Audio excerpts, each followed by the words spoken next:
Le père, vêtu avec élégance et arborant une montre de luxe, se tenait à côté de sa fille, sale comme une mendiante. Cette scène discordante était entièrement due à la belle-mère qui se tenait à leur côté. Sous son influence, la jeune fille et sa grand-mère malade avaient été chassées de la maison familiale, obligées de survivre en fouillant les poubelles pour se nourrir.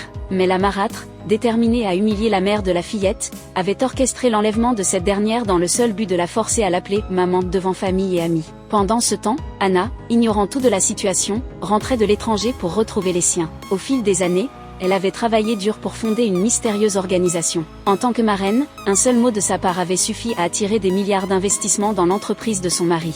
Elle pensait que la vie de sa famille ne pourrait que s'améliorer, mais le jour même de son retour, elle surprit sa demi-sœur en pleine séance de câlins avec son époux. Ce dernier, inconscient de l'immense pouvoir d'Anna, croyait que c'était sa belle-sœur qui avait apporté ces investissements massifs et envisageait de divorcer, oubliant leur passé commun. La sournoise demi-sœur se pavanait fièrement devant Anna, se vantant que sa mère avait volé le mari de la mère d'Anna et qu'elle-même venait de lui ravir le sien, prouvant ainsi à quel point la vie d'Anna et des siens était un échec.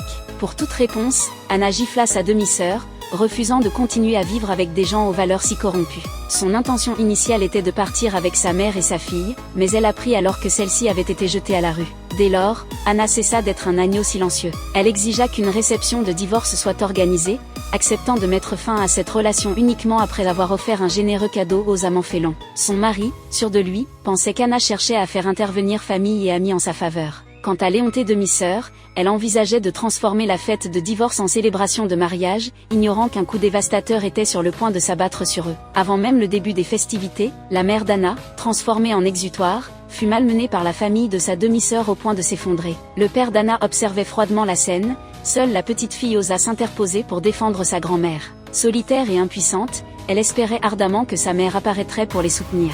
L'instant d'après, des bols de mendicité furent placés autour de la grand-mère, l'humiliant en la traitant de mendiante. C'est alors, à ce moment crucial, qu'Anna fit son entrée, somptueusement vêtue. Mais avant même qu'elle ne pénètre dans la salle, la mère et la fille, pleines de malveillance, sortirent un sac de pièces et le jetèrent violemment sur la tête de la grand-mère.